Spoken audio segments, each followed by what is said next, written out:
Hello, Jim. How's it going? How you doing, sir? Doing great.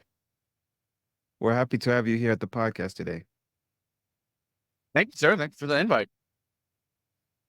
Now we'll start right in.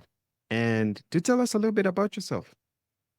So just generally, I can go through who I am and what I do for my job and everything. So a little bit about myself. Originally grew up in the suburbs of Chicago. Love the Chicagoland area. Great place to grow up. Have family still all out in that area. Went to school at Iowa State University.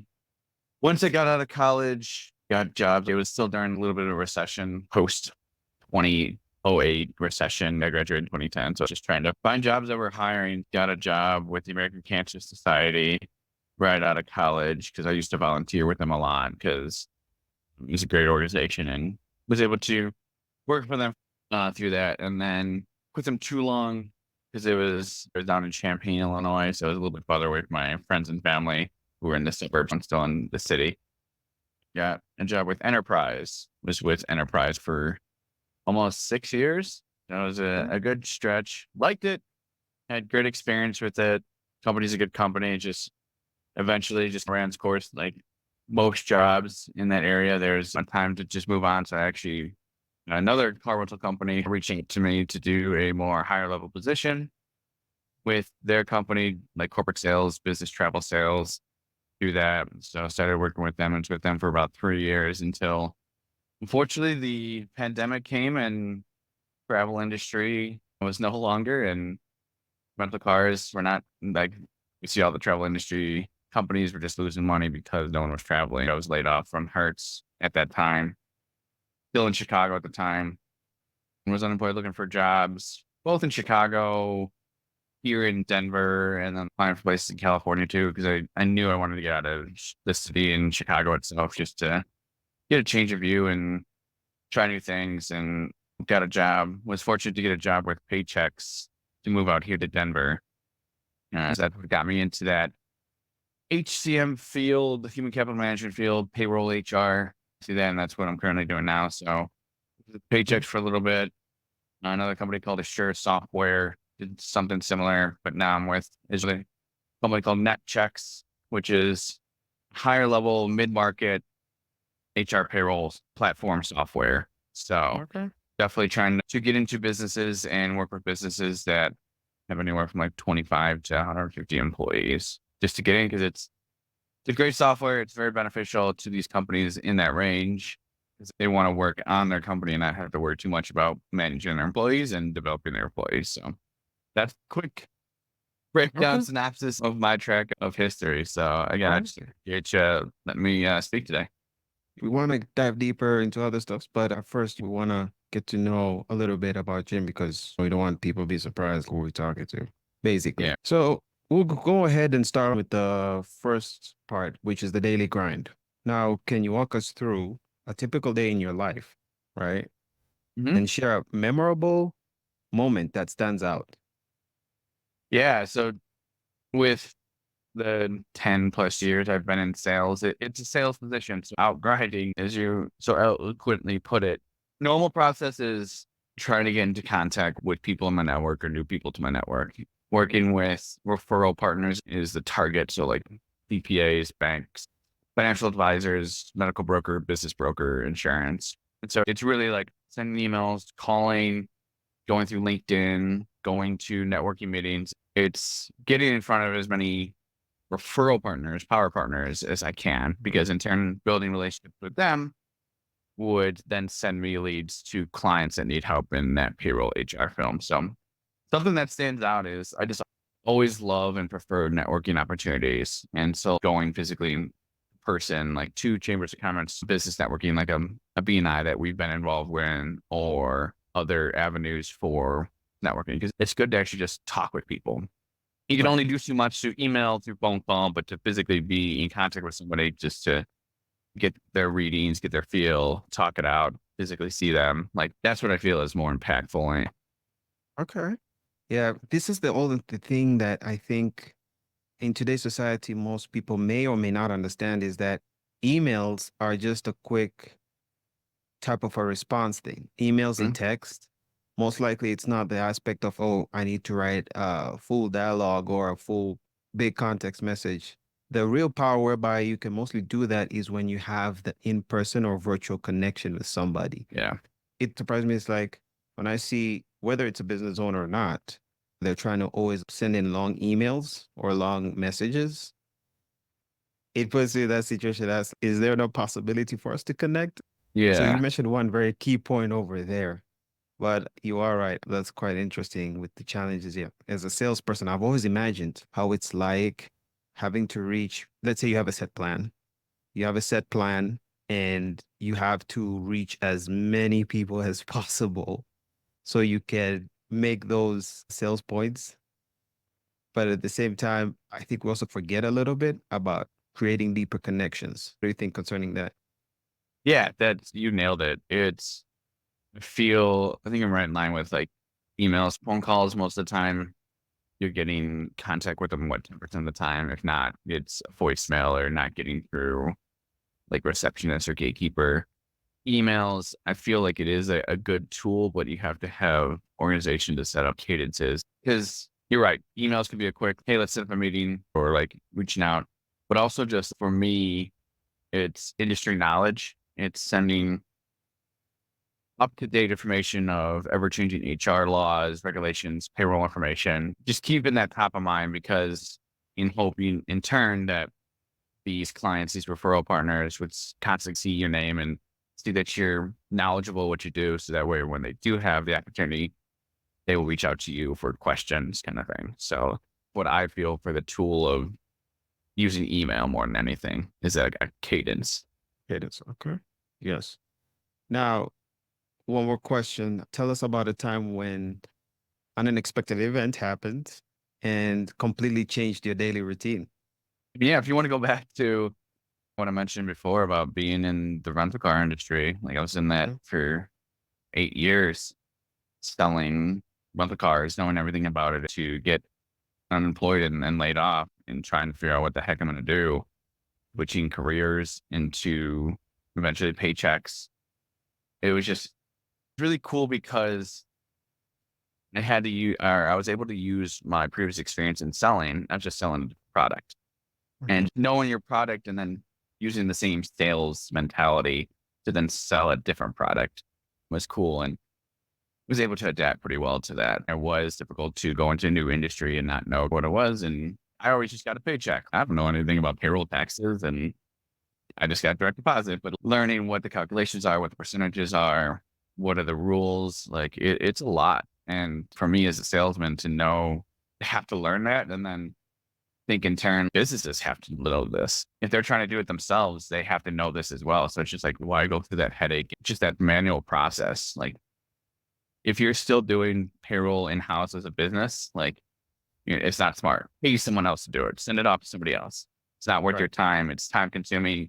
And if you get it wrong, the IRS is coming after you, not the company itself. So it's just, yeah, I think that was a big change is just going into a completely new industry and trying to learn and adapt to it. That is true. I've seen it so many times in my life that when I make that change, it's, oh my God, this is something new. I have to readapt, relearn. Where am I going to start? But in the end, it's kind of like that stage whereby you try to keep yourself calm, not Mhm. too level high headed or too anxious to the point that you cannot concentrate on what you're trying to build for yourself and grow on through that diverse change, basically. Yeah. That's what I've mostly seen. I don't know if it's the same feeling for you. Oh yeah. And I can even tie it back to me moving from Chicago to Denver. Like Hmm. grew up mid class family that was really close and didn't know like it's in my separation was my family living in the northwest suburbs and me moving to downtown Chicago. Like that was a big thing. But to go from just taking the leap to actually move out of state and move away, it was huge. And so just like it was scary. And so it's just like, how do you adapt to that situation? Who's your close friend group? What do you do if you need help?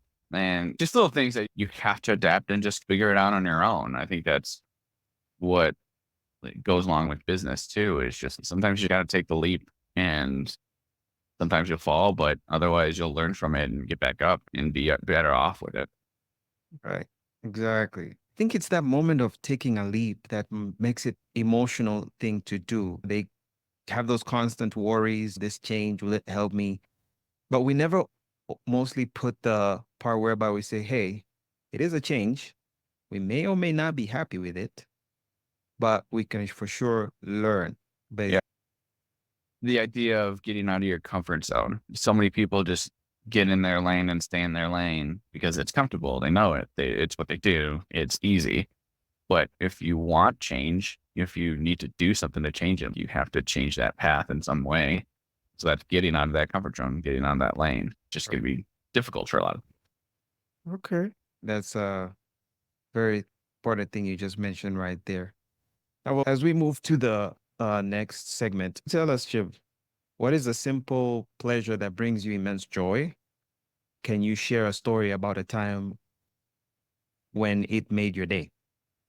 Yeah, I definitely love being outside. I'd say I focus more on traveling. I just came back from Orlando with the girlfriend, went to the Disney Universal. It was an amazing time. Haven't been down there in a while, but just traveling in general, trying out new things, like new experiences.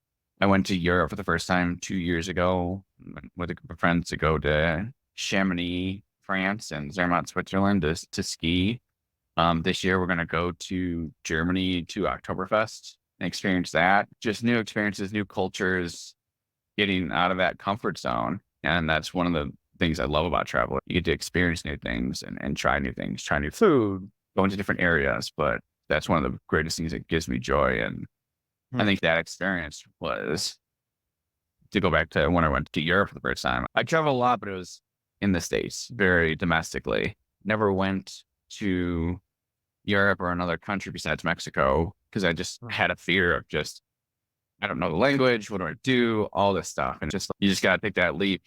And it was great because I had a group of friends with me, but I would have been fine by myself. It's super easy now with technology and having your phone there. Like, you always know where you're going. If you need translation, you have Google Translate. But honestly, being here in the US, pretty much everybody in Europe speaks English in some form or fashion just because it's throughout the world. So you can get through a conversation easily. And especially, I did try to learn a little bit of French just to get through things, but Hmm. everybody there is really welcoming and they understand you might need help and you're not from the area. So they're pretty helpful. I think that was a great experience and glad I did it. Huh? I'm curious to know what caught your attention so much in Germany, though. My culture, I'm German and Polish. So I've Oh. always loved that area. And I really do like craft beer and German beer. Love Mhm. going to beer halls here in Denver. Definitely a really cool area here in Denver with how many craft breweries are here and it's beer capital kind of thing. But Mhm. I've always liked the culture. Love it. Germany, Austria, beautiful scenery. You have mountains, the Alps. It's very similar to here to Denver, where summers are awesome. You're outside, you're hiking, you're going paddleboarding, you're going kayaking, you're doing things active in the summer. And then winter, you're going skiing, you're doing all that winter activities. So it's just always staying constant. I always like that culture and that concept when it came to like Germany, Austria, Switzerland. Okay. Yeah, because most when I talk to most people, you rarely hear Germany most of the time. You always hear United Kingdom. You always hear France Uh, because they call it the city of love, the French. And most of the time, it's like outside. It's like either they'll take that trip, like they'll go to United Kingdom, like England, and then go to Spain, and then go to all that. So when I heard Germany, I was like, oh my God, this is the first time. This is the first time hearing somebody say Germany. I don't know if it's the history because of the past of the Germany that most yeah, people are mostly a little bit off with going to Germany. That's what was always my concern. I was like, oh, that's when I hear like you mention Germany, I was like, oh wow, that's the yeah, first time. But also you mentioned the culture as well, yeah. which I completely understand. But if I may ask one more time, tell us a moment of small kindness, small act of kindness from a stranger brighten your day. I don't know if I have a specific example, Mhm, but one of my biggest, not like peeves, maybe it is pet peeves, is lack of empathy. mhm. In today's world, it's so turbulent and trying with just the people not caring for other individuals and not seeing their point of view and not understanding how they feel. So if you're in a restaurant and there's been multiple times when I actually have an example when we went down to Orlando. Mhm, My girlfriend and I were staying at a nicer hotel down there in Orlando called the Conrad, and mhm. they allow us to do a free hour of kayak or paddleboard rental. And so there's a queue of people waiting, like through different lines, waiting to get either stand up paddle, kayak, or two-person kayak. And so we're just waiting in there. And just how angry some of these older, entitled people that they had to wait in line just to get a kayak or all this stuff. I ended up talking with one of the reps who grew up in Chicago, grew up in Waukegan area, and was really nice to him. Great guy. The staff was amazing. Just told them how much I appreciate their time and what they were doing. Just give some kindness. We don't. That's not difficult to be nice to people in this world today, but some people just can't. They just don't want to. So I think that's one thing that just really I think is important to people in this world. Is just acting kind and being kind.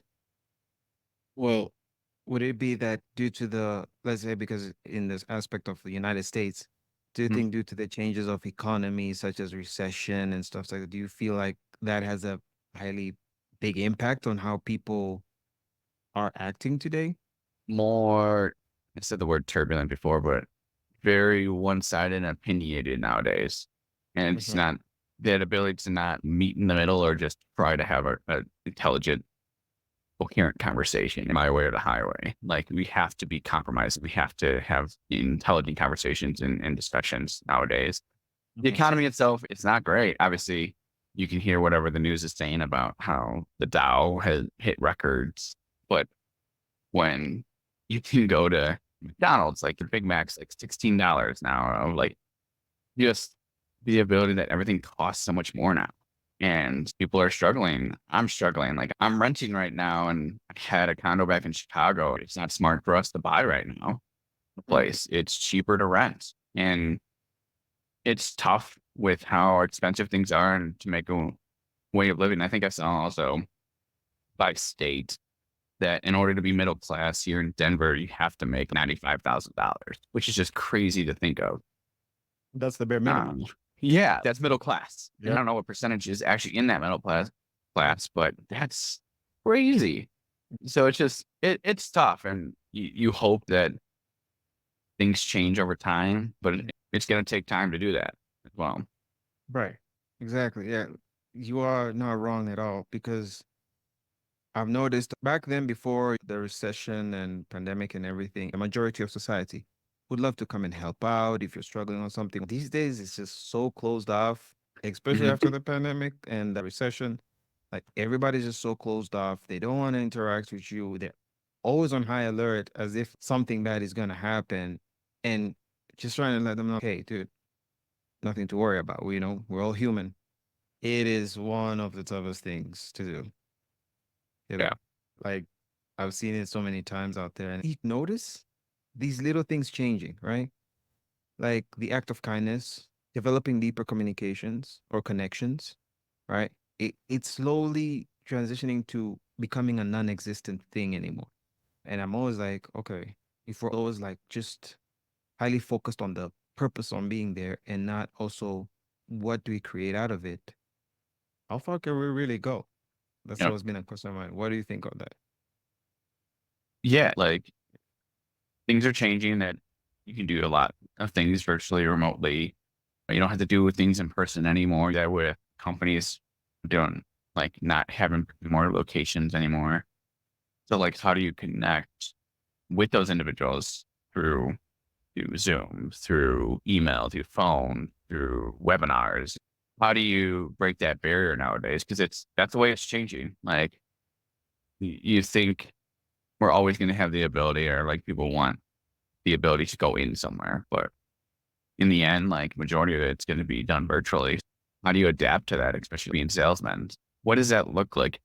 My process right now is obviously we can do a lot of things virtually, offering Zoom calls, offering phone calls because people are busy and just might want to drive. So it's easy to do that. But also, you lose that person to person connectivity is like physically seeing somebody, talking with somebody.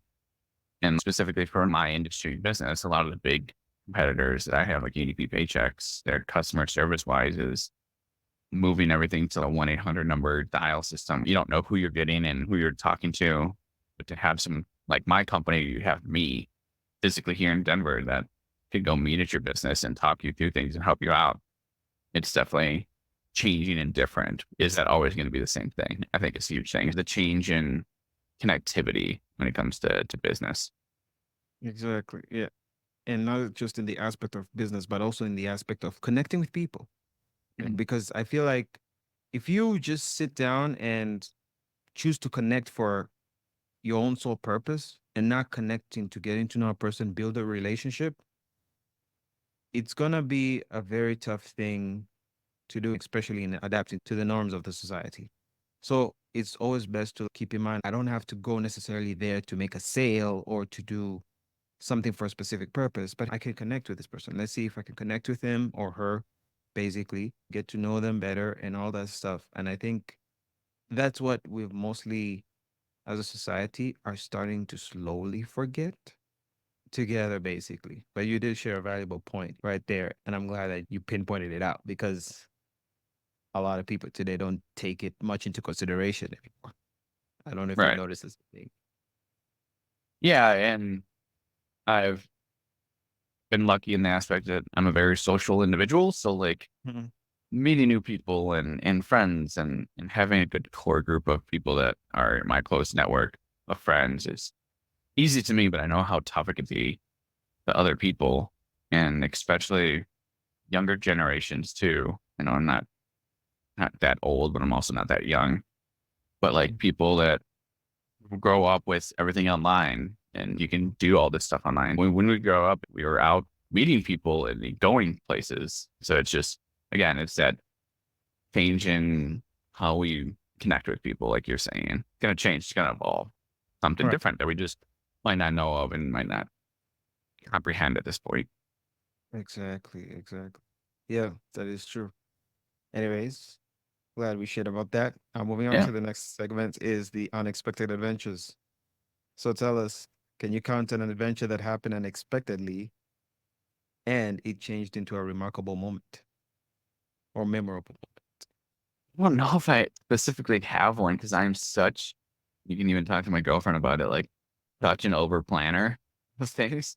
Going up to our trip to Orlando, I researched the rides. I was looking at wait times. I was looking at which ones we go to. I was looking at restaurants and snacks and looking at hotels we were staying at, what to do if we have time to do this. I love that, like the idea of planning and over analyzing when it comes to like trip and things. But it also, that's just my daily life in general, just like buying things. Like I'm not really an impulsive buyer. Definitely do research into things and figure out which is the best product or kind of thing, and just really do research. So I don't know if I have anything unexpected that I can think of at the top of my head, but I do feel that not closed off on that aspect. If someone wants to do something last minute or just go somewhere, go for a hike, go golfing, and like things I like to do, but or like go skiing, let's just do it. We're young enough now, we're staying active, experiencing new things. That's huge for me. So I'm definitely willing to try anything. So I don't have a specific example when it comes to that.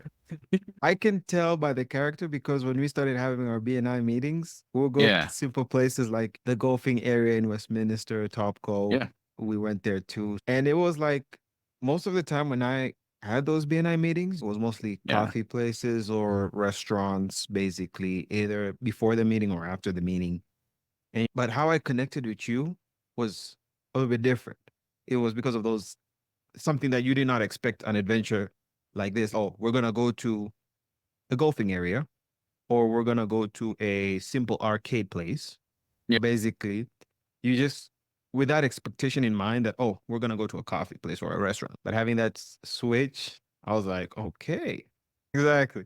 And especially like the time like we went to Top Golf. Because Yeah. again, I've been here for almost, is it, yeah, 7, 8 years now, and I've never considered Top Golf once. So it was a very good experience for me. I was like, okay, I'm gonna learn how Yeah. Tiger Woods feel. Tiger would feel when he's playing this, Yeah. basically. It goes back to what I was saying about experiencing new things. And it, Mhm. it helps when you talk about our meetings for BNI. I Mhm. don't drink coffee and I don't like coffee. So it's just like, what other things can we do?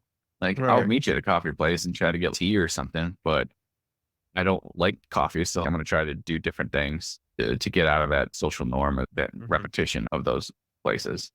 Okay. Yeah, it is a good learning experience to do something new together. Yep. Especially, that's what I enjoyed. Now, to tell us a little bit more on the aspect of community, I'm pretty sure you have been on various aspects of community, but how has being in part of a community shaped your life? And can you share an instance where the community made a significant difference? Yeah. It's so important, at least that I feel, to get involved with things that you like and enjoy. And so that can be a community of your friends. It could be a community of business associates. Like, one of the biggest communities that I got into back in Chicago was the American Cancer Society. I volunteered with them. It was a great community to be in. You just got to meet some great people.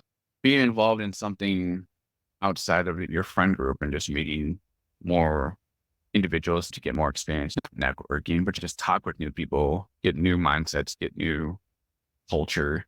And so whether that's going through nonprofits, going through business associations, I feel like it's very important just to have new experiences and meet new people. Is you can do that through different communities. Another example I had was when I was living in the city, to meet more people as I got involved with softball, like just joining softball leagues.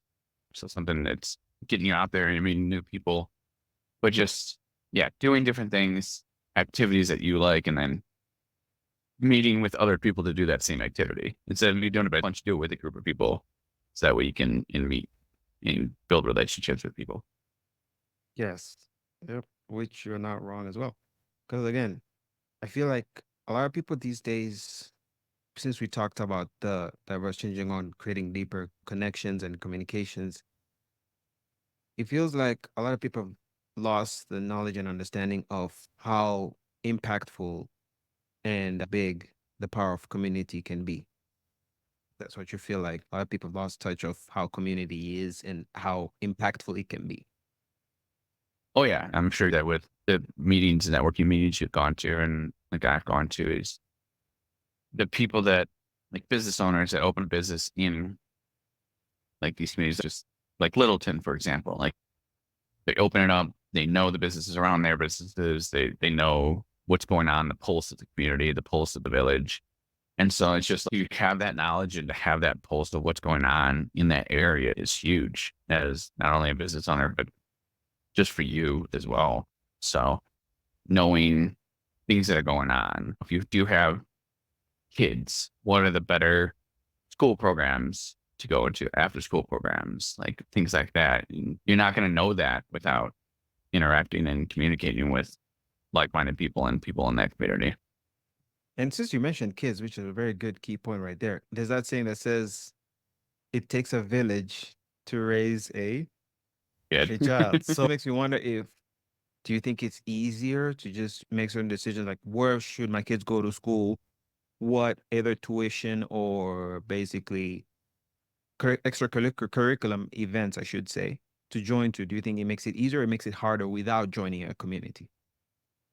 I think it makes it harder. You don't Hmm. know. You don't know what you don't know. Like these, if you're talking with people that you talk with kids, like what schools, oh, my older child went there. It was a great experience. Highly recommend it. Or I just met with some friends up in the Westminster area that their kids are going to currently one school, but there's some issues going on, and it's gone to the point where they just don't trust districts. So they're pulling them from and going to a charter school, but they didn't know that going into it. Everything was fine. And just realizing that there's issues. So it's just, you wouldn't have known that going into it, but they had to experience it the hard way, unfortunately. Yeah. And so it's just, again, yeah, you don't know until you go through it. And so Hmm. if you have individuals or a community in general to help guide you and give you advice so that you don't have to go through their experiences. Right. It makes it more difficult to navigate through things, especially if you're in a new area or a new environment. I had a phone and it would tell me a lot of things, but I didn't know what the experiences inside were pretty much. So after a couple of months, when I started looking for different communities around me, that's when I got a lot more advices on places to go, what to do in terms of when I was going to school that time and all that shared knowledge. I'm wondering if the same way for you. Yeah, it's you obviously had a bigger drastic change than I ever had in my life to go Mhm. to completely different country, culture. Like it must have been tough and through like just a culture shock and just a shock in general. So I definitely think you have a better experience and more experience than I do.